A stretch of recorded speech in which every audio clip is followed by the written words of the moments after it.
My sister appeared at my door in the dead of night, battered and whispering that her husband was planning to kill her. By sunrise, I had become her. He never suspected the woman making his coffee wasn't his wife, but the twin sister who'd dedicated her career to hunting predators like him. Where are you joining from today? Share your city below, and don't forget to support Winds of Thought by liking and subscribing. Let me explain how our lives led to this moment. Claire and I share identical faces, but our paths couldn't be more different. I built a global security firm after leaving an abusive marriage, while she married Julian Blackwood 3 years ago, a man who presented as absolute perfection. My grandmother's wisdom echoes here: if it appears flawless, scrutinize it carefully. In Julian's case, the flaws weren't just hidden, they were lethal. I pulled my robe tight and rushed downstairs, my footsteps echoing in the silent house. Through the peephole, I saw Claire trembling, clutching her coat like armor. Her perfect brunette hair was tangled, with dark stains that looked too much like blood. "Claire, what's happened?" I pulled her inside, scanning the empty street behind her. No headlights, no followers. That was one small relief. She collapsed onto my sofa, the same spot where she joyfully announced her engagement to Julian, showing off a diamond that could blind you. Now her eyes held pure terror. "Lena, I need your help," she whispered, her voice nothing like the confident interior designer who could charm the most difficult clients. "I discovered something. Something that changes everything." I sat opposite her. "Start from the beginning. Did Julian do this to you?"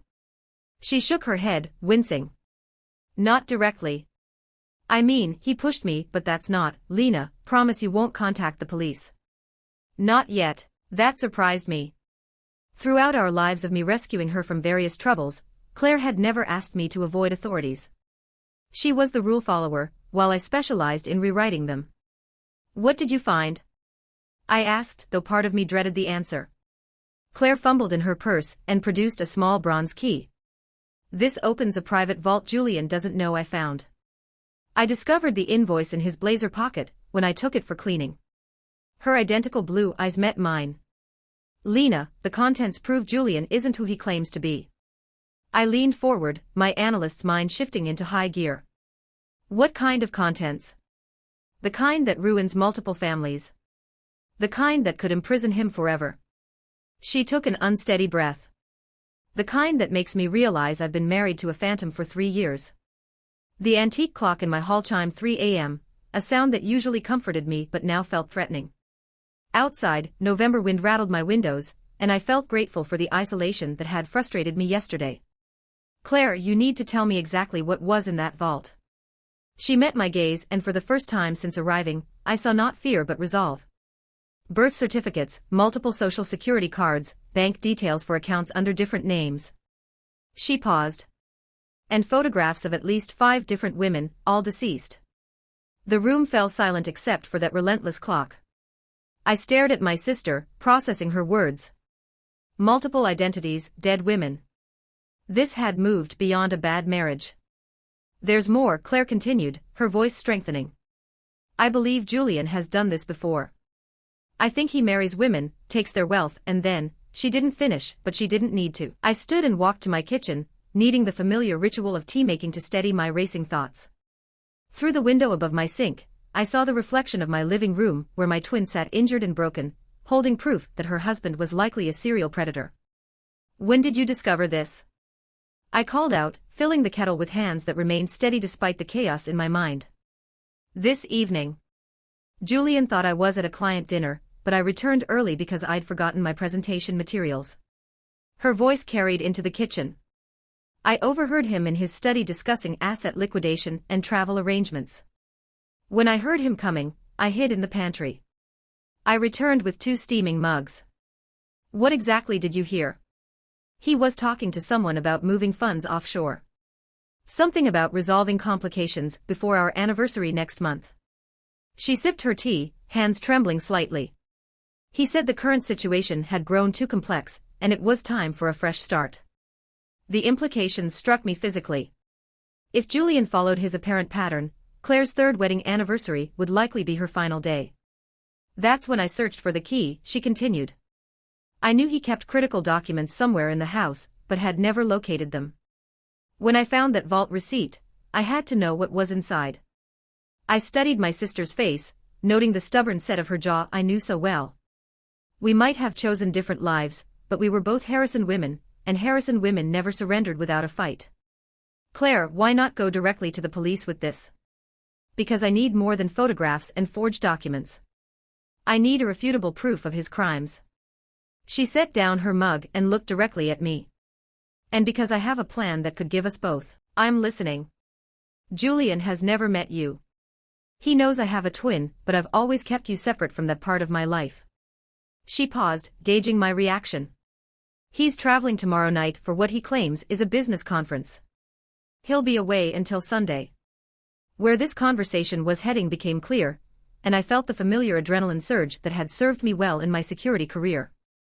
You want me to take your place? He keeps his computer secured in his study when he's home. But if he believes I'm you visiting while he's away, she shrugged. You're a security consultant, Lena. You could uncover things in his system I wouldn't recognize. I had to admit the strategy showed potential. Julian had made the classic error of underestimating the woman he'd married. He saw Claire as a beautiful, somewhat naive designer who'd been flattered by his attention. He had no idea she was related to someone who'd spent years helping corporations identify and neutralize security threats. What makes you think I can simply enter your home and deceive him? I asked, though my mind was already working through logistics. Because we're identical twins who've been trading places since we were 6, Claire said, smiling for the first time since arriving. Remember when we fooled your college professor for 2 entire weeks? I did remember. I also remembered the thrill of accomplishing what others deemed impossible. But this wasn't academic deception, this was survival. If we proceed with this, Claire, there's no retreating. Once we begin this path, we see it through to the conclusion. She nodded slowly. I understand. But Lena, if we don't act, I'll end up like those women in the photographs. I'm listening. Julian has never met you. He knows I have a twin, but I've always kept you separate from that part of my life. She paused, gauging my reaction. He's traveling tomorrow night for what he claims is a business conference. He'll be away until Sunday. Where this conversation was heading became clear, and I felt the familiar adrenaline surge that had served me well in my security career. You want me to take your place? He keeps his computer secured in his study when he's home. But if he believes I'm you visiting while he's away, she shrugged. You're a security consultant, Lena. You could uncover things in his system I wouldn't recognize. I had to admit the strategy showed potential. Julian had made the classic error of underestimating the woman he'd married. He saw Claire as a beautiful, somewhat naive designer who'd been flattered by his attention. He had no idea she was related to someone who'd spent years helping corporations identify and neutralize security threats. What makes you think I can simply enter your home and deceive him? I asked, though my mind was already working through logistics. Because we're identical twins who've been trading places since we were 6, Claire said, smiling for the first time since arriving. Remember when we fooled your college professor for 2 entire weeks? I did remember. I also remembered the thrill of accomplishing what others deemed impossible. But this wasn't academic deception, this was survival. If we proceed with this, Claire, there's no retreating. Once we begin this path, we see it through to the conclusion. She nodded slowly. I understand. But Lena, if we don't act, I'll end up like those women in the photographs. I looked at my sister, truly looked at her, and saw not the fragile victim who'd stumbled into my home, but the same determined woman who'd built a successful design firm from nothing. She was correct. We were identical twins who'd spent lifetimes deceiving people. And if Julian Blackwood believed he could eliminate my sister like disposable inventory, he was about to learn he'd targeted the wrong family. All right, I said, setting down my mug with finality. Let's dismantle this monster. But first, I need complete understanding of what we're facing because something tells me Julian Blackwood has more secrets than either of us imagines. Never underestimate the protection between sisters.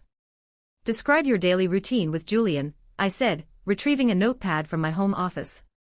If I'm to successfully impersonate my sister, I need every detail of her life with the man apparently planning her murder.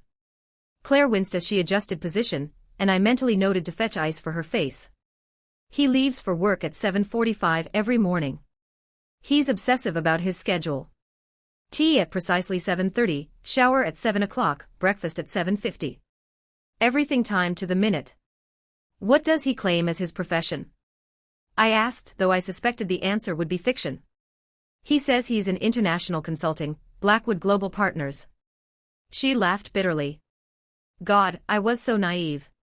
International consulting is the classic cover for money laundering, isn't it? Actually, it was, but I kept that observation private for now. What about evenings and weekends? He works late frequently. Always has meetings that run long, or business dinners. Claire touched her swollen cheek gently. I used to believe it was considerate that he never wanted me waiting up. Now I understand he simply didn't want questions about his actual whereabouts. I made notes, my consultant's brain automatically organizing information into patterns. Does he maintain any regular habits? Gym attendance, hobbies, visiting friends. He attends Elite Fitness on Monday and Wednesday mornings. Never misses. She paused, thinking. And he has card games with business associates every other Friday. That's tomorrow night, actually, which fits our plan perfectly. Interesting. Card games provided excellent cover for various illegal activities. Describe the house. Security systems, cameras, anything I need to understand. Standard alarm system, but he only activates it overnight. No interior cameras, but 2 exterior, front entrance and rear garden. Claire rubbed her temples. He's paranoid about monitoring visitors, which I mistook for typical wealthy caution. How wealthy are we discussing? The house values around $1.5 million. He drives an Audi. I drive a Lexus. We dine at premium restaurants, take luxury vacations. She met my eyes. All funded by money I now realize probably came from murdering women. I felt that familiar cold fury settling in my chest. The same emotion that had driven me to leave my controlling husband and build my own empire. Some men believed they could treat women as property, discarding them when inconvenient. Julian Blackwood was about to learn how costly that miscalculation could be. What about his study? You mentioned it remains locked. Electronic keypad lock. But I know the code. It's my birthday. Her mouth twisted. I thought it romantic. Now I believe he wanted me to feel trusted while keeping me from anything important. I stood and walked to my window, viewing the quiet suburban street, where I'd rebuilt my life after my divorce. Everything about my existence here was calm, controlled, predictable. Within hours, I would enter a house with a man who killed women professionally. And I'd never felt more focused. Claire, I need complete honesty. How convincing an actress are you? What do you mean? I mean, can you pretend to be a devoted wife to a man you now know as a killer? Can you smile and make conversation and act normally while we collect evidence? Because if Julian suspects anything, we're both dead. She grew quiet, and I watched her process the full magnitude of our proposal. Finally, she nodded. I've been pretending contentment in my marriage for months. Apparently I'm better at acting than I realized. Good, because here's our strategy. I sat closer. Tomorrow morning, you'll return home and behave as if nothing occurred. You'll tell Julian you tripped or walked into something, whatever story explains your injuries. You'll be the perfect wife all day. Then tomorrow evening when he departs for card night, you'll contact me. I'll arrive and we'll exchange places. You'll remain here while I spend the weekend at your home examining his computer and seeking proof. Claire frowned. What if he returns early? Then I'll manage it. But first, you must teach me everything about being Mrs. Julian Blackwood. I picked up my pen again. Beginning with how you met him. Through a dating app. One of those exclusive platforms for professionals. She laughed ruefully. His profile stated he was a widower who'd lost his wife to illness. He claimed to be seeking someone to build a new life with. Did you ever verify that story? Why would I? He seemed genuinely grieving when discussing her. Claire shook her head. God, I'm such a fool. No, you're trusting. There's a distinction. Though in this situation, trust had nearly gotten her killed.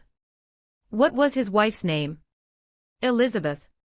Elizabeth Blackwood. He said she passed 4 years ago. Claire paused. You don't think? I believe Elizabeth Blackwood was probably victim number 1. And you were intended as the final Mrs. Blackwood he'd ever require. I made additional notes. Describe your first date. For the next 2 hours, Claire walked me through 3 years of marriage to a man who'd been planning her murder since their wedding day. She explained his preferences. He liked his tea strong, his steak rare, and his wife's compliant. She described his temper, which flared when plans deviated from his meticulous schedules. She detailed his habits, from his compulsive gym routine to his collection of luxury watches.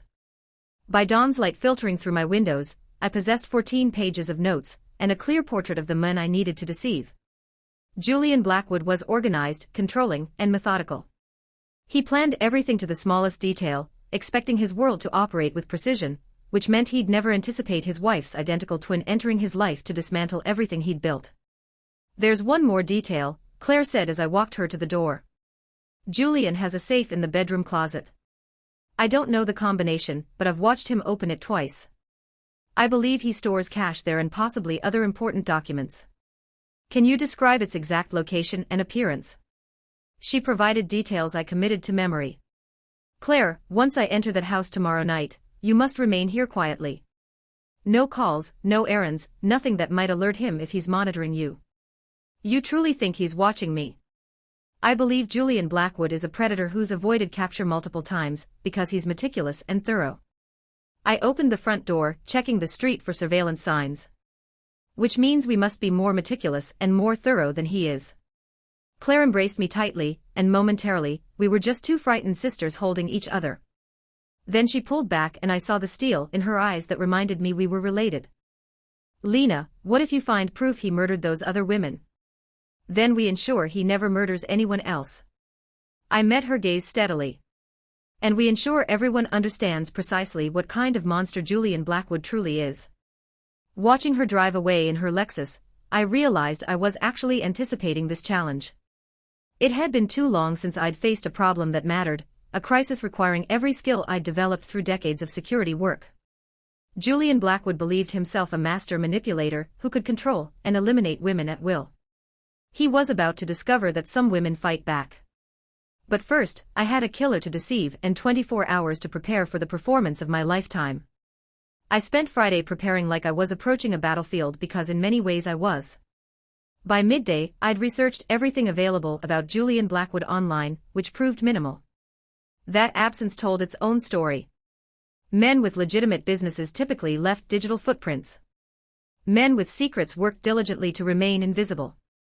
The address for Blackwood Global Partners led to a small office in a generic business complex, the kind rented monthly by companies needing tax addresses but never conducting actual business there. His LinkedIn profile appeared sparse, with connections to other professionals whose profiles seemed equally manufactured. Even his Facebook account, which Claire had shown me screenshots of, felt curated rather than authentic. At 4 p.m., I drove to Claire's neighborhood for reconnaissance. I needed to understand the street layout, identify potential escape routes, and assess the house's visibility to neighbors. What I discovered offered both advantages and disadvantages. Positive, the Blackwood home sat on 3 acres of heavily wooded property with excellent privacy. Negative, the same isolation that would help me search undisturbed also meant no one would hear cries for help if situations turned dangerous. I parked 4 blocks away and walked past the house twice, once as a runner and once as someone on a phone call. The property impressed, a sprawling contemporary with professional landscaping, and the quiet elegance that whispered affluence rather than shouting it. The security cameras Claire mentioned were subtly positioned but clearly high quality. Julian Blackwood valued his privacy. At 7 p.m. my phone rang. Claire's voice remained steady but tense. He's leaving now. Kissed me goodbye and mentioned he'd be late because they're visiting Michael's afterward. He won't return until after midnight. How's your performance holding? Better than anticipated. I prepared his favorite meal, listened to him complain about delayed shipments, and nodded sympathetically when he mentioned fatigue. She paused. Lena, there was something different in how he observed me tonight, like he was memorizing my features. That chilled me. Different how? Almost sorrowful. The way you'd look at someone you were about to lose. Her voice dropped. I believe our timeline might be shorter than we thought. I was already collecting my keys and the bag I'd packed with necessary items. I'm en route. 20 minutes. The drive to Claire's house provided time to review my mental checklist again. I'd studied photographs she'd provided of Julian, memorized his daily schedule, and practiced responses to potential questions. I'd styled my hair to match hers precisely, and rehearsed her slightly softer vocal patterns. Most critically, I'd prepared mentally for the possibility of Julian's unexpected return. Claire met me at the rear entrance, appearing more composed than at 3 a.m., but still fragile at the edges. His computer's in the study. I wrote the password. He uses the same one everywhere, which is either careless or arrogant. I took the paper and memorized the alphanumeric combination. Elizabeth 2019. His deceased wife's name and a year. That's what I assumed. But now I'm questioning whether Elizabeth Blackwood ever existed. Claire handed me her wedding ring, a substantial diamond that felt cold in my palm. Be careful, Lena. Promise me. I'll be fine. I've handled dangerous men before, though none quite like this, I admitted privately. Go to my home and stay hidden. Regardless what you hear, regardless what occurs, don't return here until I contact you. After Claire departed, I spent 30 minutes walking through the house, familiarizing myself with the layout, and noting details she might have omitted. The place appeared immaculate, decorated with expensive but impersonal furniture that seemed professionally selected. Photos of Julian and Claire filled the house, but no images of family or friends from before their marriage. It was as if Julian Blackwood had materialized fully formed 3 years earlier. His study occupied the main floor, accessible through wooden doors currently unlocked. Inside, I found exactly what I expected from a control obsessive. Everything organized to the millimeter, files labeled with military precision, and a computer setup that probably cost more than many people's vehicles. Julian's computer was password protected, but Claire's information bypassed the first barrier. What I discovered in his files turned my blood cold. Folder after folder of detailed financial information on women, not just bank accounts and investment portfolios, but psychological profiles, daily routines, and security vulnerabilities. This wasn't crime of passion or opportunity, this was business. I recognized 2 names from obituaries in his bookmarks. Amanda Pierce, 36, died in a sailing accident in Maine. Nicole Bennett, 31, perished in a kitchen fire after apparently forgetting the stove. Both had been widows with substantial inheritances and minimal family. Both had dated Julian under different names. The most chilling discovery was a spreadsheet titled Operation Timelines. It listed 11 women by first name only with dates spanning 7 years. Beside each name appeared 3 dates: contact, commitment, and conclusion. 9 names had all 3 dates completed. Claire's name was second to last with a conclusion date 3 weeks away. At the list's bottom was a name that stopped my heart: Lena. He knew about me. Somehow, Julian Blackwood knew I existed, and was already planning me as his next target. I compelled myself to continue breathing and searching. In another folder marked insurance, I found life insurance policies on all his victims, including a $750,000 policy on Claire that he'd acquired 8 months after their wedding. The man was methodical, I'd grant him that. But the true treasure was concealed in a folder disguised as tax documents. Inside were copies of birth certificates, social security cards, and driver's licenses for at least 5 different identities Julian had employed. Photos of the same men with different hair colors, different facial hair, sometimes different colored contacts. Julian Blackwood was merely his current persona. I was copying files to a portable drive when I heard the sound that froze my blood. A car door closing in the driveway. He was home early. I had perhaps 60 seconds before he entered. I ejected the drive, closed all files, and shut down the computer with hands that barely shook. Professional crisis management had trained me for situations where seconds mattered. I reached the living room just as his key turned in the front door, settling onto the sofa with a book I'd grabbed from the coffee table. When Julian Blackwood entered his home, he found his wife reading peacefully, exactly where a good wife should be. "You're home early," I said, looking up with what I hoped conveyed appropriate surprise and pleasure. "How was your game?" Julian stood in the doorway examining my face, and I understood I was observing a predator who'd spent years learning to read people for weakness. He was handsome in the way successful psychopaths often are, well-groomed, confident, charming when beneficial, but his eyes calculated, evaluated, already planning his next move. Game ended early. Robert's wife called with some emergency. He approached, and I forced myself not to tense. "How are you feeling? Your face appears improved." Much better, thank you. I smiled and touched my cheek where Claire's bruises were already fading. I was clumsy, but I'll be more careful on the stairs. Julian sat beside me on the sofa, close enough that I detected his expensive cologne. Claire, we should discuss our anniversary trip next month. Of course. What did you envision? Somewhere remote, private, where we can truly reconnect. His hand found mine, and his touch made my skin crawl. I've been considering we should renew our vows, formalize that we're committed to each other for life. The irony nearly choked me. Julian Blackwood was planning to murder my sister on their anniversary, and he sat here making romantic plans while doing so. That sounds wonderful, I managed, squeezing his hand and fighting every instinct screaming to flee. I'd love that. He leaned and kissed me, requiring every ounce of self-control I'd ever developed not to recoil. When he withdrew, his eyes still studied my face. You seem different tonight, Claire. More self-assured.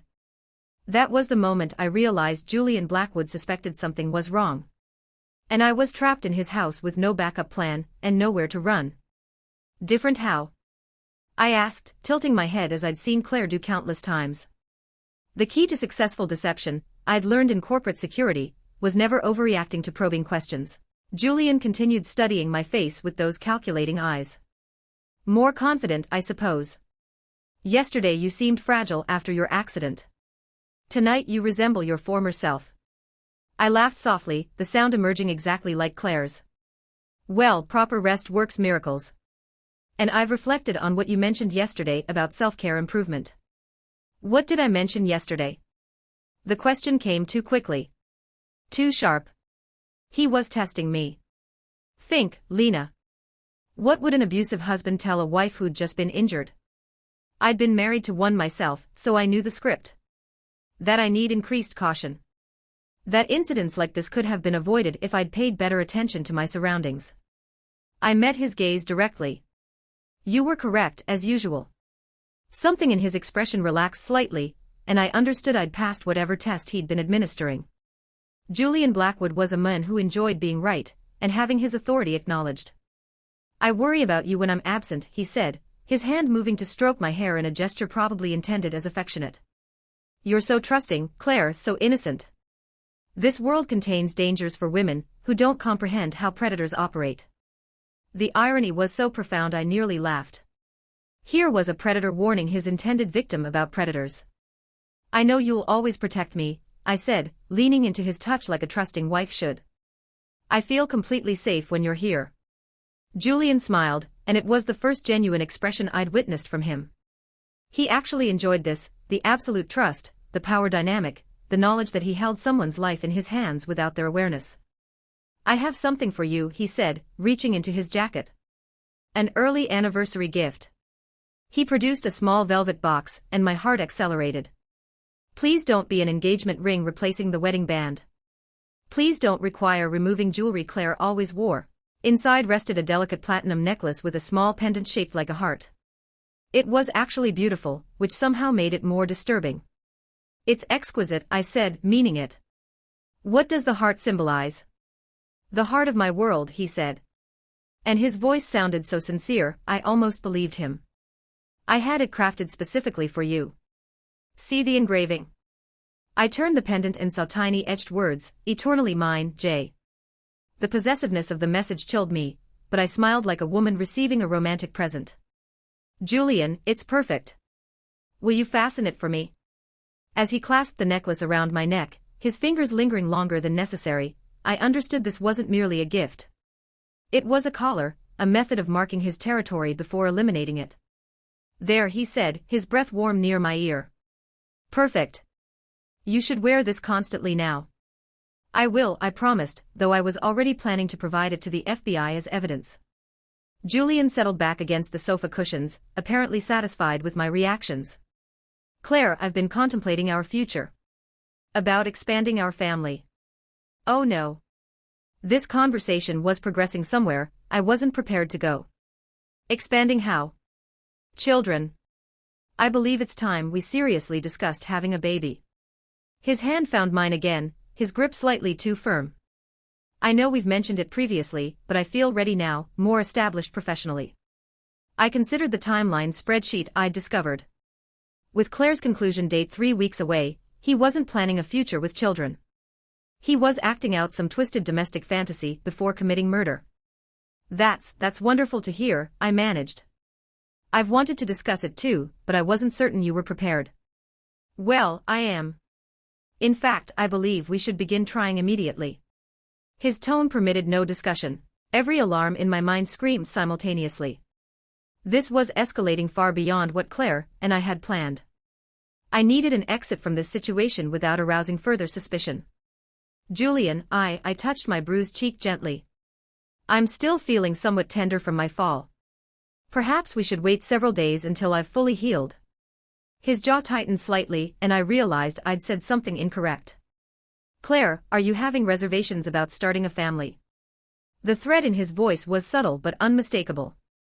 This was a man who didn't accept refusal gracefully. Not at all, I said quickly.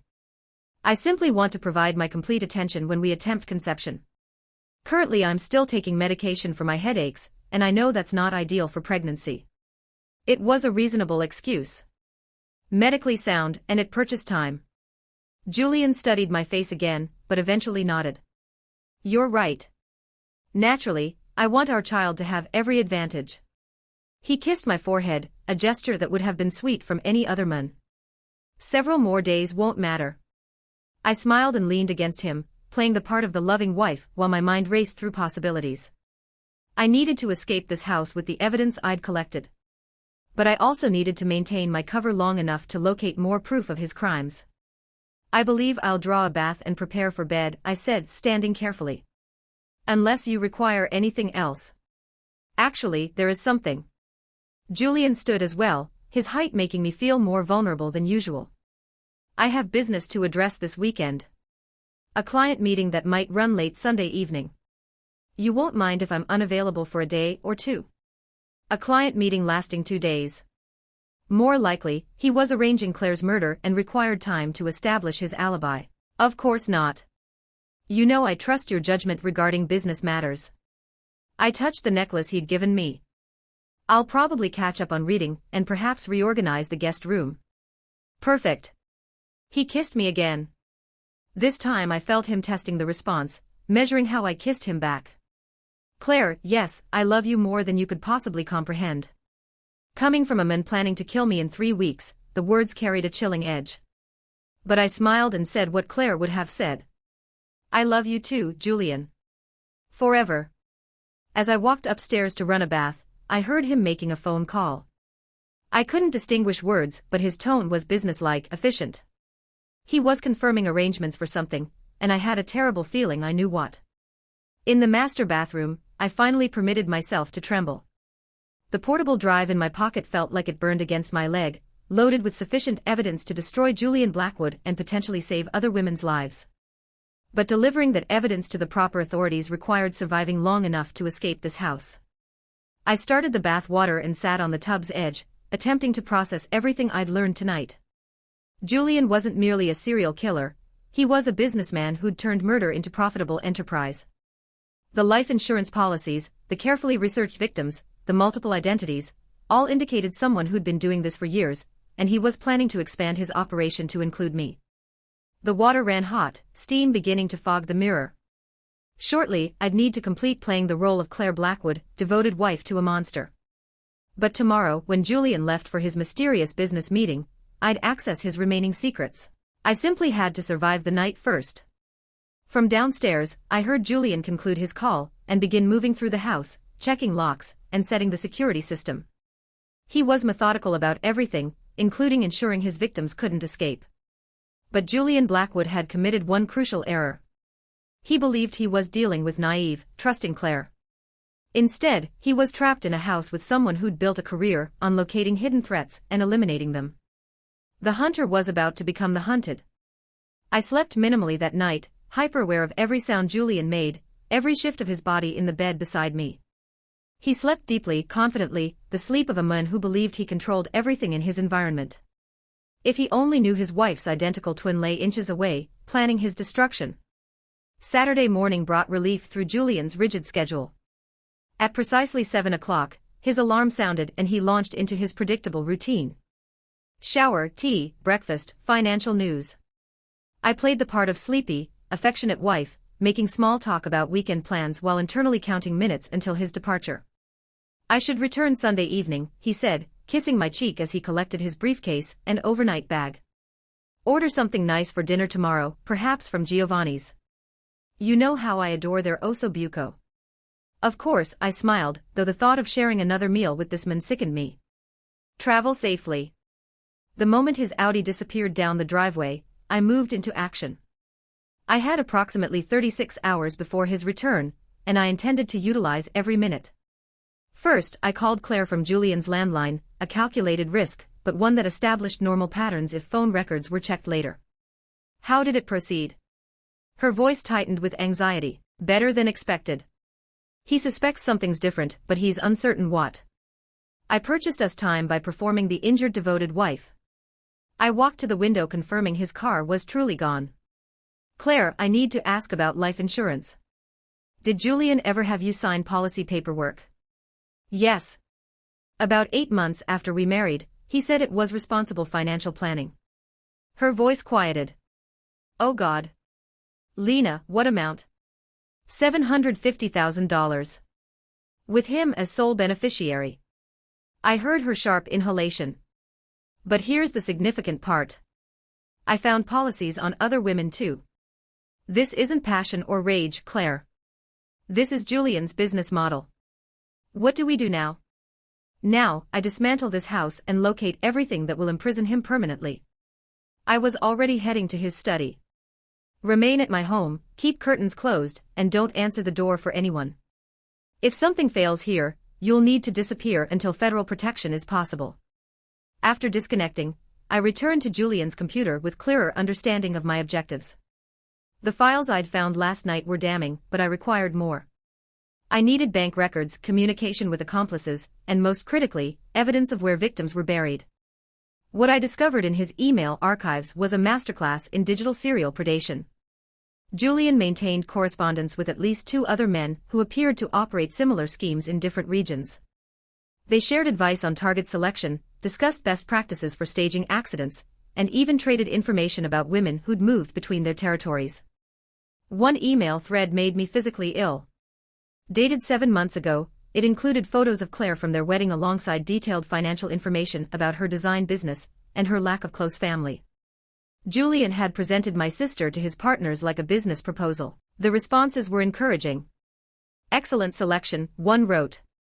The professional background provides credibility, and the isolation simplifies cleanup. Another added, practical advice, anniversary trips function well for our purposes. Remote locations, romantic narrative, reduced authority scrutiny. I was copying these emails when I heard a sound that stopped my heart. A car in the driveway. I rushed to the window and saw a black sedan I didn't recognize. A tall man in an expensive suit emerged, checking his phone before approaching the front door. I had perhaps 30 seconds to shut down the computer, conceal the portable drive, and determine who was about to enter this house. The doorbell rang just as I settled onto the living room sofa with a magazine. Through the peephole, I saw a man in his 50s with silver hair, and the confident bearing suggesting law enforcement or corporate executive.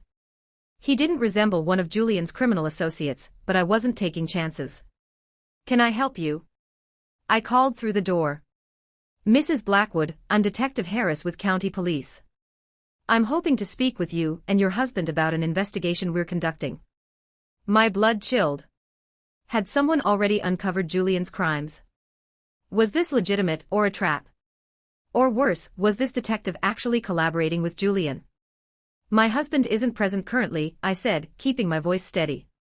He's away on business until tomorrow. That's fine. Actually, it's you I wish to speak with primarily. His voice sounded professional, reassuring. It's regarding your neighbor, Mrs. Garcia. I understand you might have information about her recent activities. Mrs. Garcia. I had no idea who that was or what activities Detective Harris might reference, but refusing to open the door would appear suspicious, and I needed to maintain Claire's normal routine. Of course, I said, opening the door with what I hoped conveyed appropriate puzzlement. Please enter, though I'm uncertain how helpful I can be. Detective Harris appeared exactly as presented, a weary officer working a case probably going nowhere. He accepted my coffee offer and settled into Julian's favorite chair like he'd done this countless times. Mrs. Garcia reported suspicious neighborhood activity last month, he began, retrieving a small notebook. Someone going through her trash, possibly casing homes for burglary. She mentioned observing an unfamiliar vehicle in your driveway around that time. Relief washed over me. This was routine neighborhood investigation. Nothing related to Julian's crimes. I'm sorry, detective, but I don't recall unusual visitors during that period. Could you specify dates? The incidents occurred between the 12th and 17th of last month. Mrs. Garcia stated she saw a dark-colored sedan in your driveway on the 15th around midnight. Think, Lena. What would Claire remember about 3 weeks ago? Oh, that might have been my husband's business associate. He sometimes visits late when they're working international deals, different time zones, you understand. Could you provide his name? We'd like to eliminate him as a person of interest. Certainly. Anthony Russo. He works with my husband's consulting firm. I invented names now, hoping Detective Harris wouldn't investigate Julian's fictitious business associates deeply. Harris made notes and asked several more routine questions about neighborhood security, suspicious vehicles, and whether we'd noticed missing property. I answered helpfully while mentally reviewing everything I'd touched in the study. Had I left any traces that someone had been searching Julian's files? One additional matter, Harris said as he prepared to depart. Mrs. Garcia mentioned your husband seemed upset that night when she saw the vehicle. She overheard raised voices through her open window. This was information I lacked. Claire hadn't mentioned any argument with Julian 3 weeks prior, meaning either it wasn't memorable, or it was too significant to discuss. My husband takes his business quite seriously, I said carefully. If there was disagreement, it likely involved shipment delays or customs issues. Nothing unusual for his profession. Detective Harris nodded and provided his card. If you recall anything further, please call. And request your husband contact me when he returns from his trip. After he left, I sat in Julian's living room attempting to piece together what had occurred. Mrs. Garcia had witnessed an argument between Julian and an unknown visitor 3 weeks ago. The timing proved significant. That would have been right when Julian began concrete plans for eliminating Claire. I needed to discover who Anthony Russo truly was, and what argument would disturb someone as controlled as Julian Blackwood. Back in the study, I searched for any Russo mention in Julian's files. What I found was a single email exchange from 3 weeks prior, and the content made my hands shake. The timeline has accelerated, Russo had written. Local authorities are asking questions about the Garcia woman. We need to expedite our current project. Julian's response was brief but chilling, understood. We'll implement alternate strategy by month's end. Alternate strategy. Claire's murder had been moved forward because a nosy neighbor attracted police attention. I was still processing this discovery when I heard another vehicle in the driveway. This time it was a gray SUV with tinted windows, and the man exiting looked like he'd emerged from a corporate security manual. He wasn't here regarding neighborhood burglaries. As he approached the front door, I understood I was about to meet one of Julian's business partners, and I was completely alone in a house with sufficient evidence to destroy their entire operation. The man approaching the entrance moved with the confidence of someone belonging here, someone possessing a key, and the right to enter without permission. I had perhaps 30 seconds to decide whether to answer as Claire Blackwood or find hiding. The decision was made for me when I heard the distinctive sound of an electronic lock disengaging. He had Julian's security system code. I quickly positioned myself in the kitchen preparing tea, as if I'd been there continuously. When the front door opened, I called with studied casualness, "Julian, is that you? I thought you wouldn't return until tomorrow." "It's not Julian, Mrs. Blackwood." The voice that answered was smooth, professional, with a slight unplaceable accent. "My name is Anthony Russo. I believe the detective referenced me earlier." So this was the fictitious business partner I'd created. Except he was real. He knew about Detective Harris's visit, and he stood in my kitchen with a smile that didn't reach his eyes. "Oh," I said, hoping I appeared appropriately surprised rather than terrified. "You must be one of Julian's colleagues. He didn't mention your visit." "I apologize for the intrusion." I attempted calling Julian, but his phone routes directly to voicemail. He approached, and I noticed he studied my face the way Julian had last night. I hope you don't mind, but we have urgent business matters to discuss. Of course not. May I offer you tea? I gestured toward the pot I'd started buying, thinking time. Julian mentioned he was meeting clients this weekend. Are you involved in that project? In a manner of speaking. Russo settled onto a kitchen stool, making himself comfortable in a way suggesting frequent previous visits. Tell me, Claire, how have you been feeling lately? Julian mentioned you had an accident. The way he said my name felt wrong, too familiar, like he knew me better than he should, and his health question felt more like evaluation than polite concern. Much improved, thank you. Just a foolish tumble down the stairs. I turned to pour tea, using the motion to conceal my expression. Julian worries excessively sometimes. He cares about you deeply. Actually, you're all he discusses lately.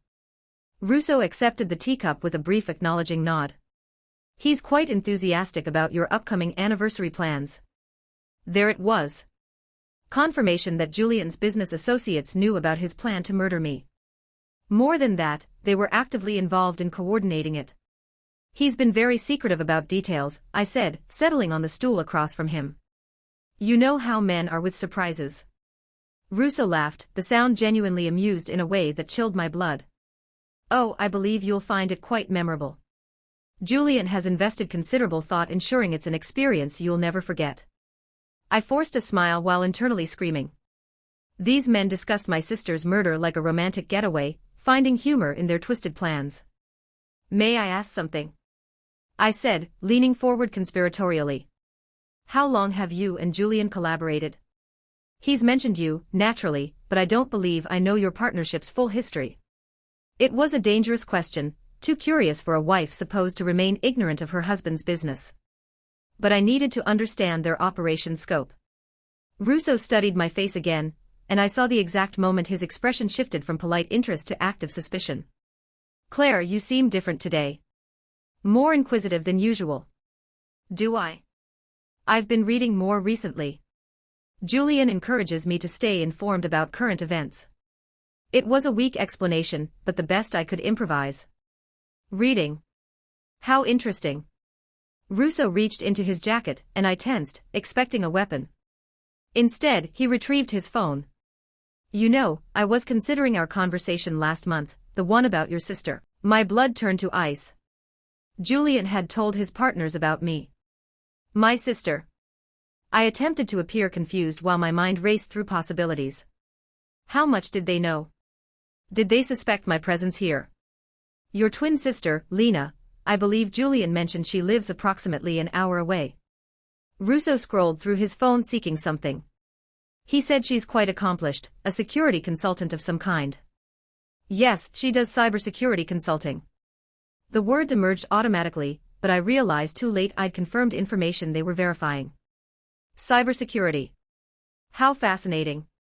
Russo found whatever he sought, and turned the screen toward me. Is this her? I found myself viewing a photograph of myself leaving my own house, taken with a telephoto lens. The timestamp showed yesterday morning, meaning they'd been watching me before Claire ever appeared at my door. Yes, that's Lena, I said, fighting to keep my voice steady. Where did you obtain this photo? We like understanding all of Julian's family connections. For security purposes, you comprehend. Russo pocketed his phone, and leaned back on his stool. Tell me, Claire, when did you last speak with your sister? It was a trap question, and I knew it. They likely had surveillance on both of us, meaning they might know about Claire's midnight visit to my home. A few weeks ago, I believe. We don't communicate as frequently as we should. I stood and moved toward the teapot, needing distance. You know how family can be. Everyone becomes occupied with their own lives. Russo grew quiet momentarily, and I could practically hear him weighing my answers against whatever information he already possessed. Claire, I need to ask you something, and I want you to consider very carefully before responding. I turned to face him, teapot in hand, attempting to project calm curiosity instead of the terror racing through my veins. Did your sister contact you yesterday or last night? There it was. They knew. Somehow Russo and his associates had discovered that Claire had sought my help, meaning they probably suspected our switch as well. I had two options. Maintain the deception and hope I could outmaneuver them, or admit truth and attempt negotiation from honesty. Both could get me killed, but one might save Claire's life. Why would you ask that? I said, deflecting with my own question. Russo smiled. This time it was genuinely warm in a way more terrifying than his cold professionalism. Because Mrs. Blackwood, I don't believe you're Claire at all. The teapot slipped from my hands and shattered on the kitchen floor, sending ceramic shards and hot liquid everywhere. In the following silence, I heard the front door open and close again. Julian's voice carried into the kitchen. Anthony, I see you began without me. I hope Lena has been entertaining. They'd known from the moment I entered this house. The entire charade, the romantic dinner, the anniversary gift, had all been theater designed to keep me here until they were ready to move. I was trapped in a house with two serial killers who'd been planning to murder both Harrison twins from the beginning. And now they'd stopped pretending. Hello, Lena, Julian said, appearing in the kitchen doorway with that same cold smile I'd seen him give Claire. I must acknowledge the resemblance is remarkable. Anthony and I were just discussing how long we should permit your performance to continue. I stood frozen among the shattered teapot, my mind racing through escape routes that all ended badly. The front door was blocked by Julian. The back door required passing Russo, and the kitchen windows were too high and narrow for realistic escape. I don't understand what you're discussing, I said, though we all knew the pretense had ended. I'm Claire, your wife. Russo laughed and produced his phone again, this time showing a different photograph. This one was Claire entering a taxi outside my house at 5:30 a.m. yesterday. The timestamp was clearly visible. Your sister departed your residence 6 hours after arriving, Russo said conversationally. We've been tracking both of you since she discovered Julian's private vault. That's impossible. Claire couldn't have known about any vault. But even as I spoke, I understood they'd wanted her to find it. This entire situation had been orchestrated. Julian entered the kitchen, carefully stepping around broken ceramic until he stood close enough that I smelled his cologne. Lena, you're a security consultant. Surely you comprehend the concept of a honeypot trap. Of course. They'd left evidence for Claire to discover, knowing she'd run to me for help. They'd counted on our identical appearance and our history of trading places. This wasn't a desperate escape plan we'd stumbled into. It was a carefully designed trap that would let them eliminate both twins simultaneously. Very clever, I said, dropping the pretense entirely. But if you knew we'd switched places, why permit me to stay overnight here? Why not simply apprehend both of us yesterday? Because we needed to determine how much you'd uncovered and who you might have informed. Russo remained perched casually on his stool like we discussed weather. Your examination of Julian's computer was quite thorough. We're impressed. Not thorough enough, apparently. Oh, you discovered everything we wanted you to find, Julian said. The false identities, the insurance policies, even the target list. All very convincing evidence of a serial killer's operation. False identities. Target list. The implication struck me physically.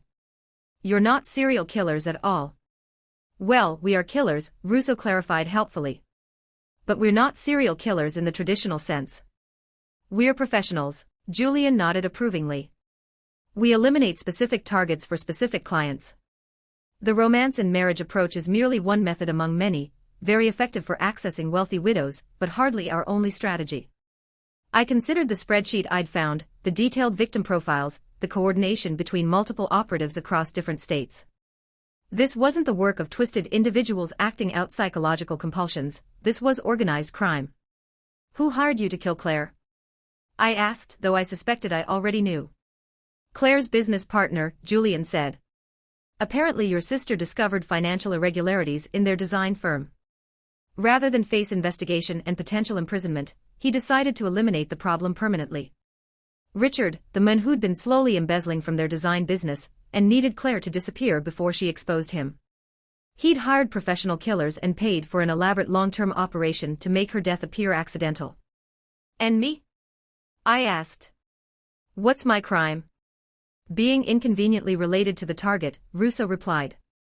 Plus, your security background makes you a potential threat if you investigate your sister's death. Much cleaner to eliminate both twins in a single operation. Julian reached into his jacket and produced a small pistol. The plan was actually quite romantic. A murder-suicide on our anniversary trip. Grieving widower Julian would tell police that Claire had discovered his affair and shot him before turning the gun on herself. Very tragic. Very believable. But now you'll need to improvise, I said, seeking any opportunity to create chaos. 2 identical twins found dead in your house will be considerably more difficult to explain. Actually, no. Russo stood and moved toward the kitchen window. We're not going to be found in Julian's house. We're going to be found in a car accident on a remote mountain road. Victims of a tragic accident during a sisters' reconciliation trip. They'd considered everything. Claire Blackwood would disappear from the house, presumed to have left with her sister for a weekend getaway. Lena Harrison's car would be discovered burned out in a ravine with 2 bodies inside, too damaged for immediate identification. By the time DNA results returned weeks later, Julian Blackwood would have vanished along with his current identity. You appear remarkably composed for someone in your situation, Julian observed, studying my face with professional interest. Most people would be pleading or crying by now. Most people haven't spent decades handling corporate threats and hostile takeovers, I replied. Fear doesn't facilitate clear thinking. No, it doesn't. Julian seemed genuinely impressed. Anthony, I believe I comprehend why she's been so successful in her field. She possesses excellent crisis management skills. Russo nodded appreciatively. Unfortunately, we couldn't recruit her instead of eliminating her. Someone with her background could have been quite valuable to our organization. I filed that information. They belong to a larger organization, meaning more people involved and more complex operational structures, but also more potential mistakes and witnesses. May I ask one question before you kill me? I said, stalling while I scanned the kitchen for potential weapons. Certainly, Julian said graciously. Professional courtesy. How did you know we'd switch places? That seems like a very specific prediction. Russo and Julian exchanged glances, and I saw something pass between them, amusement, perhaps even pride, because, Julian said, we've been planning this operation for 9 months. We know everything about both Harrison twins, including your history of impersonating each other. Your university administration maintained quite detailed records of your various identity switches. 9 months. They'd been studying us, learning our habits and personalities, building psychological profiles that predicted our crisis responses. This wasn't just professional killing, it was psychological warfare at its most sophisticated. The private vault, the documents Claire discovered, even the timing of her discovery, all carefully orchestrated to push her toward exactly the choice she made. Russo produced his own weapon, a larger pistol that looked businesslike. We've been manipulating both of you since Julian first asked Claire out. 3 years of marriage, 3 years of building trust and intimacy, all designed to position your sister for eventual murder. The deception's scope was almost admirable in its complexity. All right, I said, setting down the cup I'd been holding. You have us both exactly where you want us. What happens now? Julian checked his watch. Now we collect your sister and take a scenic drive to the mountains. We have a very specific timeline to maintain. But as he reached for his phone to contact his associates, I heard the sound that made my heart leap with hope. Police sirens approaching the house. Russo heard them too and immediately moved to the kitchen window.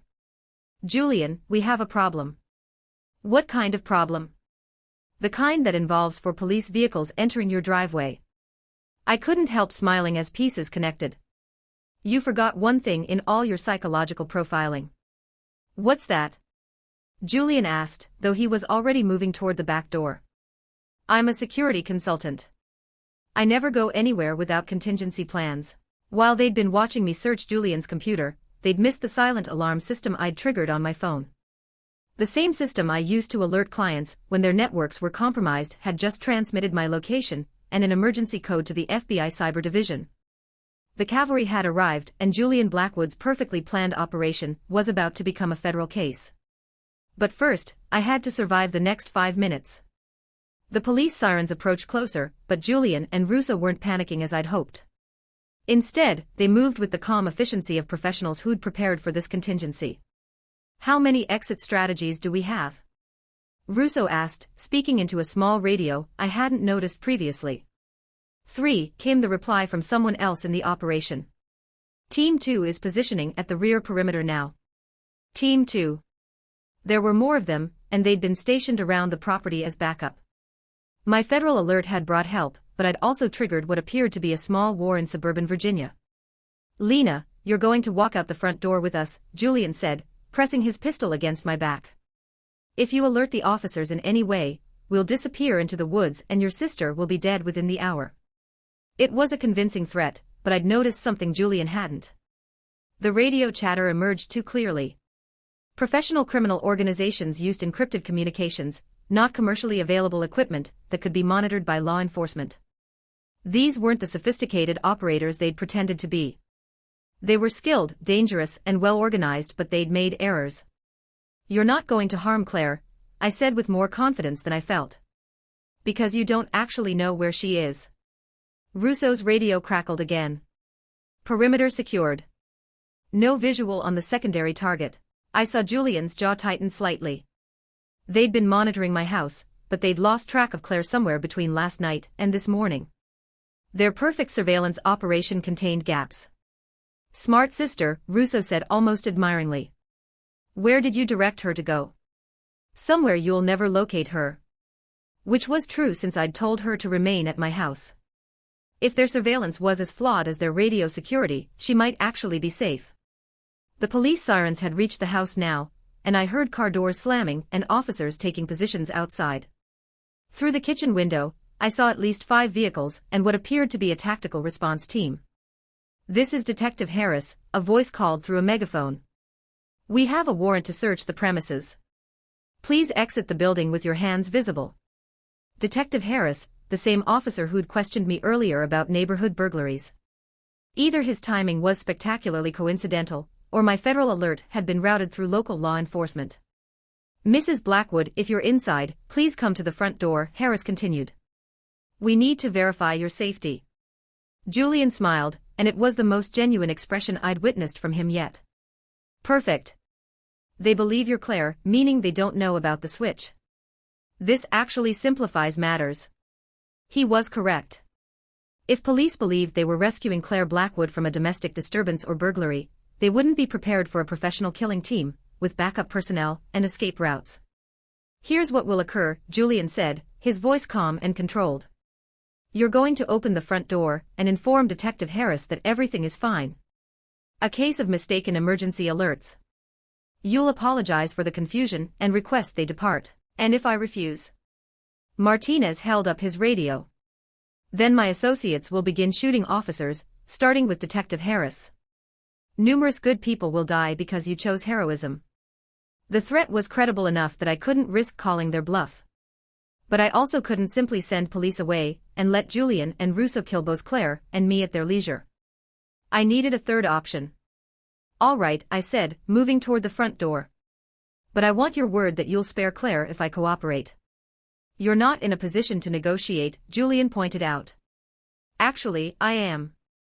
Because if something happens to me and I don't check in with my security team by 6 p.m. today, they'll release everything I copied from your computer to the FBI, the IRS, and approximately 7 major news organizations. It was a bluff but a convincing one. Professional killers would understand deadman switches and automated data releases. Russo spoke quietly into his radio, then listened to a response I couldn't hear. Your move, Lena, but make it rapid. My people are growing nervous with all these police present. I opened the front door and stepped onto the porch, immediately raising my hands to show I wasn't armed. Detective Harris was positioned behind his patrol car with his weapon drawn, scanning the house windows for threats. Mrs. Blackwood, are you all right? I'm fine, Detective, I called back, very conscious of the gun aimed at my back through the partially opened door. I believe there's been some misunderstanding. Harris lowered his weapon slightly but didn't relax his position. We received an emergency alert from this address. Possible home invasion or domestic violence situation. Behind me, I heard Julian whisper, eliminate them now. But I'd noticed something else. One tactical officer had positioned himself with a clear view of the kitchen window where Russo stood. Detective, I'm sorry for the confusion, I said, speaking loudly enough for clear hearing. My husband, Julian Blackwood, is inside with his business partner, Anthony Russo. They were just departing for a meeting. I emphasized their names deliberately, ensuring officers heard them clearly. If Harris ran those names through his database, he might find connections to other investigations. "Ma'am, we still need to verify that you're safe," Harris replied. "Can you step away from the house so we can speak?" "Perfect." I started walking down the front steps, moving away from the door and potentially out of the line of fire. But I'd only taken 3 steps when I heard the distinctive sound of a rifle being cocked. From somewhere in the surrounding woods, one of Julian's backup team had taken aim at Detective Harris. "Get down!" I screamed, throwing myself toward the police cars just as the first shot rang out. Chaos erupted immediately. Police officers dove for cover. Harris shouted orders into his radio, and return fire started coming from at least 4 different positions around the property. I crawled behind Harris's patrol car, staying low as bullets shattered windows and tore through the front porch of Julian's house. "Mrs. Blackwood, are you hit?"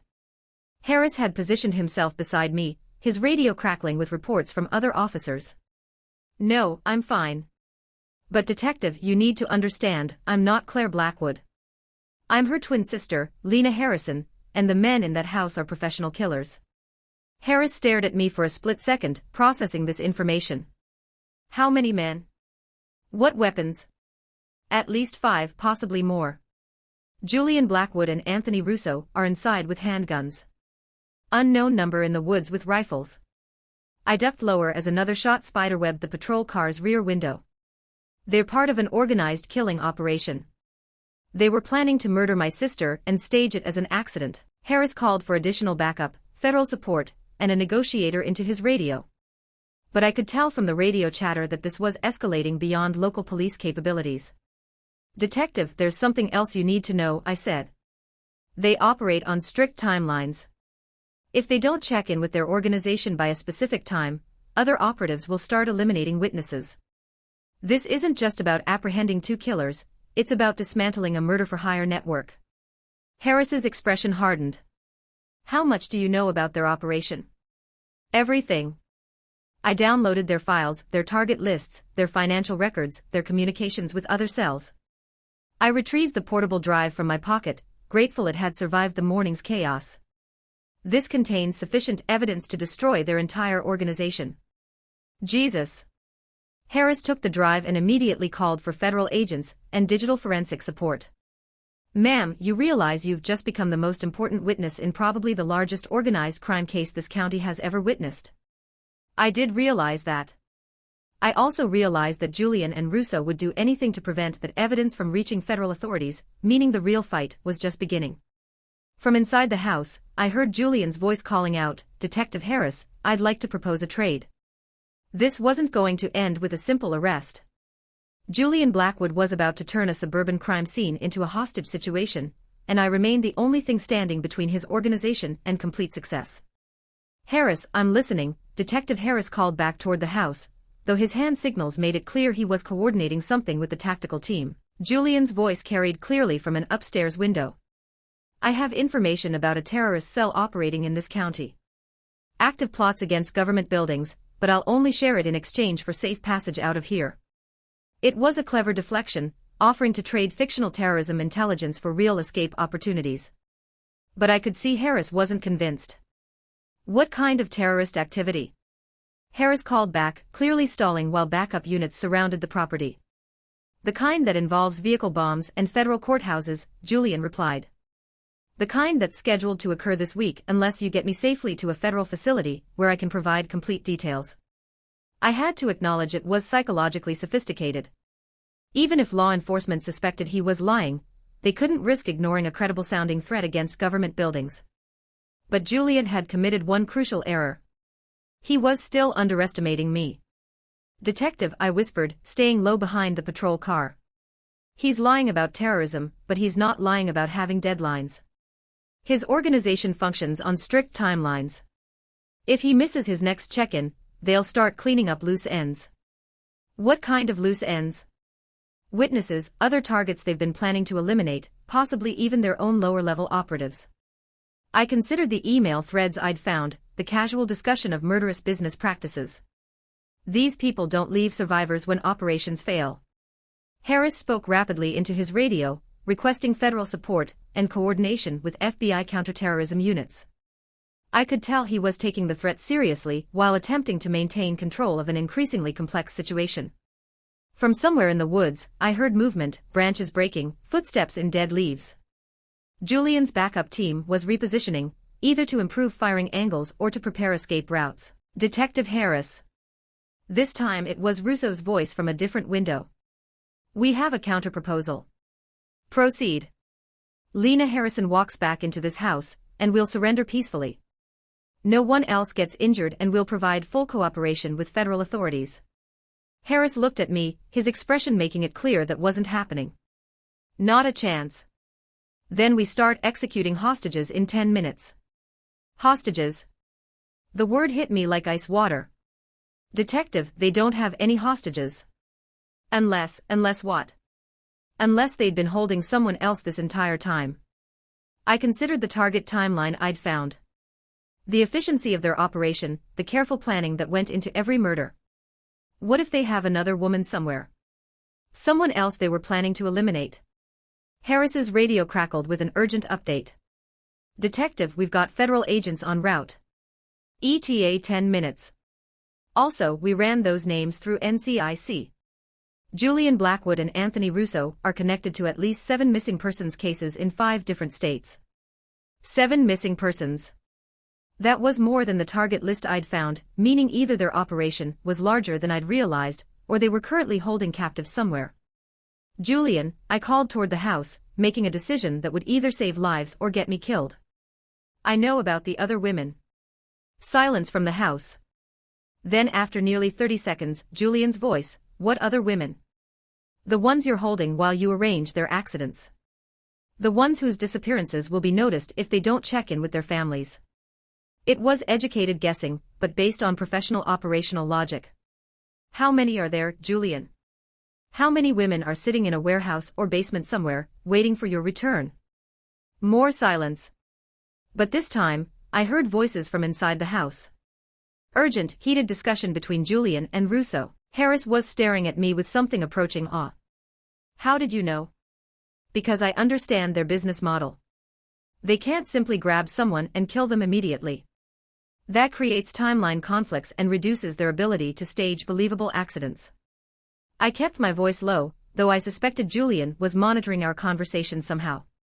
They need time to study the targets, access their finances, and arrange the staging, meaning they probably maintain facilities where they hold people during planning phases. Jesus, how many people are we discussing? Before I could answer, Russo's voice came from the house again. Lena Harrison, you have 1 minute to walk through that front door, or we start making calls to our associates. Associates, plural. I'd been correct about their operation scope, but I'd also just identified their vulnerability. Detective, I need to tell you something critical about the portable drive, I said urgently. The files I downloaded don't just contain target lists and financial records. They contain location data. Harris's eyes widened. Locations of what? Properties, warehouses, safe houses.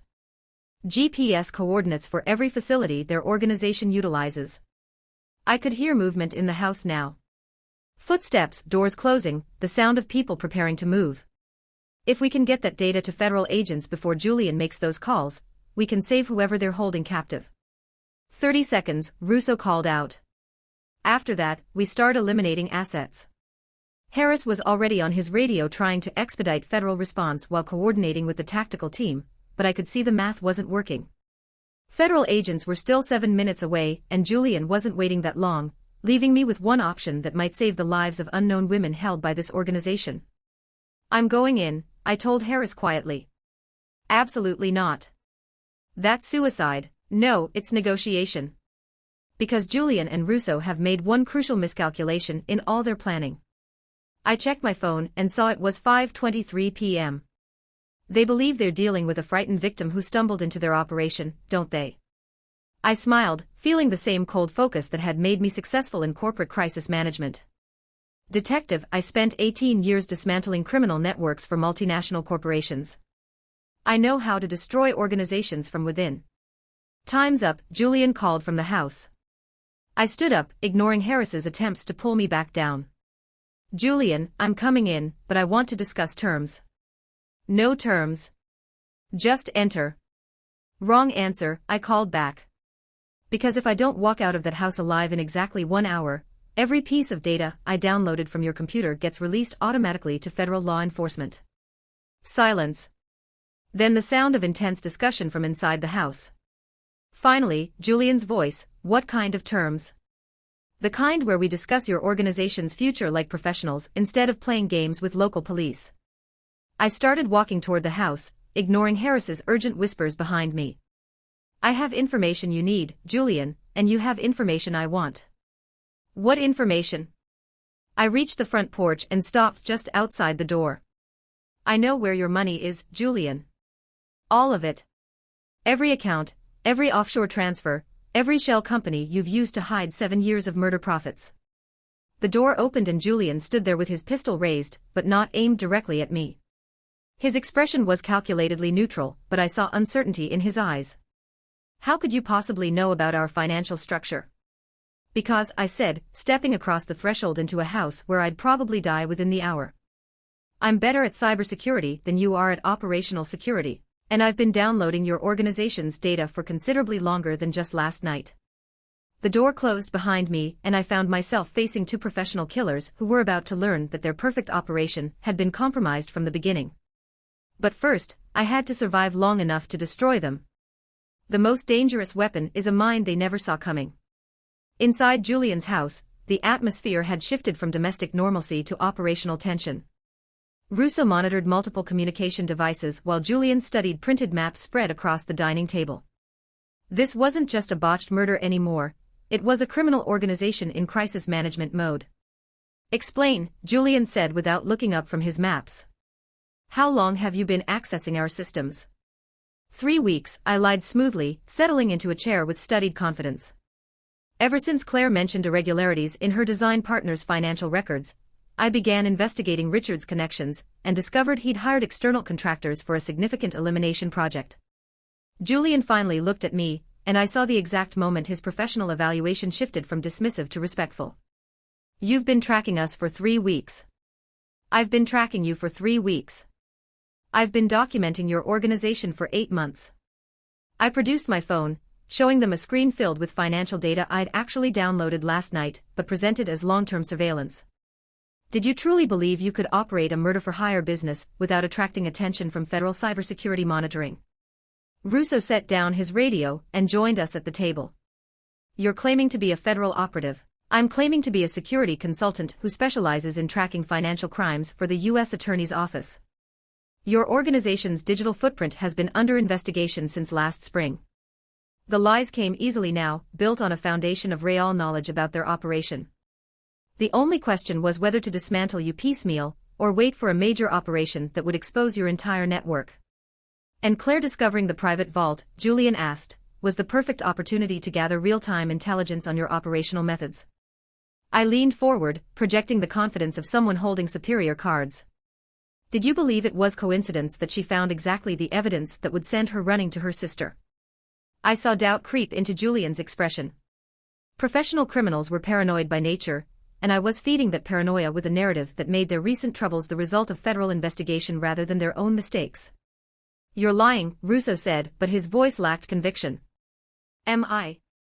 I opened another screen on my phone, showing them banking information I'd copied from their computer. Account number 5837-4921558026 at Geneva International Trust. Opened 20 months ago with a wire transfer from Blackwood Global Partners. Current balance approximately $2.8 million. Both men went very still. That account information wasn't something I should have known without extensive surveillance capabilities. Account number 8846-3372910 at Luxembourg Banking Group, I continued. Opened 3 years ago. Current balance for $0.9 million, funded through 12 separate transactions from eliminated victims' estate accounts. Julian was staring at me with something approaching awe. How do you have access to Luxembourg banking records? Because the U.S. Attorney's Office has been building a RICO case against your organization for months. International financial cooperation, shared intelligence, the entire federal apparatus. I invented details now, but they fit what these men would expect from a major federal investigation. Your complete financial network is mapped, Julian. Every account, every transfer, every shell company you've used to conceal murder profits. Then why haven't we been arrested? Russo asked. Because arresting you doesn't help the women you're currently holding captive. I watched their faces carefully, seeking any reaction that would confirm my suspicion. How many are there, Julian? How many women are sitting in your facilities right now, waiting for your return? The reaction was subtle but definitive. Julian's hand tightened on his pistol, and Russo glanced unconsciously toward one of his maps. I'd been correct about the captives. There are no captives, Julian said. But his voice had lost its earlier confidence. Location 8852 in the industrial sector, warehouse facility registered to Johnson Import Company. I read coordinates from his computer files, gambling that the numbers corresponded to holding facilities. Location 7361 in rural Loudoun County. Farmhouse property purchased through Harbor Development LLC. Russo was reaching for his radio, but Julian stopped him with a gesture. What do you want? Julian asked quietly. I want the women released unharmed. I want the locations of all your organization's facilities. And I want the complete client list with evidence of payments received for elimination services. I set my phone on the table between us. In exchange, I'll provide something your organization needs more than money, which is time. Specifically, 24 hours to disappear before federal agents start raiding every property on this list. I showed them a screen filled with GPS coordinates, property records, and facility photos. Your choice. Cooperate and run or spend your remaining lives in federal prison. Julian and Russo exchanged glances, having a conversation through micro-expressions I couldn't entirely decipher. Finally, Julian nodded slowly. How do we know you'll honor the agreement? Because I'm not interested in arresting foot soldiers. I want the organization that hired you to kill my sister. I stood and moved to the window, checking police positions outside. Richard hired you to eliminate Claire, but Richard was working for someone else, someone who needed her investigative capabilities neutralized permanently. It was another educated guess. But Julian's expression confirmed I was correct. Richard hadn't initiated the contract, he'd been a middleman for larger interests. Who's the client, Julian? We don't ask those questions. But you keep records. Client codes, payment sources, communication methods. I turned back to face them. Because professional criminal organizations always maintain insurance against their clients. Russo finally spoke up. Federal agents remain outside. How do we arrange the exchange? Simple. You make the calls to release the captives. I verify their safety through federal channels. Then you provide the client information and facility locations. I checked my phone. After that, you have a 24-hour head start before law enforcement moves on your remaining assets. The financial accounts frozen, naturally. But your lives are worth more than your bank balances. I smiled coldly. Unless you'd prefer explaining 7 murders to a federal jury. Julian was quiet for nearly a minute, weighing options that all led to the destruction of everything he'd built. Finally, he reached for his phone. Anthony, start making the calls. Release protocols for all current assets. As Russo began coordinating the release of their captives, I understood I'd successfully bluffed my way into dismantling a murder-for-hire operation with nothing more than stolen evidence and talent for psychological manipulation. But I'd also realized something else. The organization that had hired Julian to kill Claire was larger and more dangerous than either of us had imagined. 4 hours later, I sat in FBI headquarters watching federal agents coordinate raids on 19 properties across 7 states. The women Julian and Russo had been holding, 5 of them, including one missing for 11 months, were safe in federal protection. The financial records I'd provided had exposed a criminal network stretching coast to coast. And the client who'd ordered my sister's death turned out to be someone we'd never suspected, Claire's business partner's silent investor, who'd been using their design firm to launder money for an international cartel, and needed Claire eliminated before her investigation uncovered the scheme. Julian and Russo had kept their bargain, providing complete client records before disappearing into whatever escape routes professional criminals maintained for such situations.